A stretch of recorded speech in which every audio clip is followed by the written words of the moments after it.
Hi అండి, అందరికీ నమస్కారం.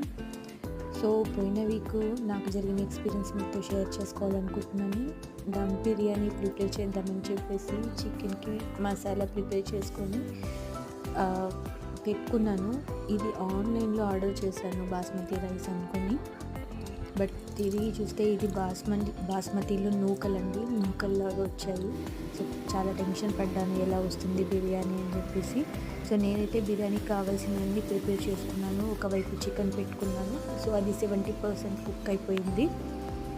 సో రైస్ కూడా పెట్టేసుకున్నాను. రైస్ మట్టుకు ఉడికిన తర్వాత నార్మల్ రైస్ లాగా అనిపించింది, కానీ కంప్లీట్గా ప్రాసెస్ అయిన తర్వాత చాలా బాగా కుదిరిందండి.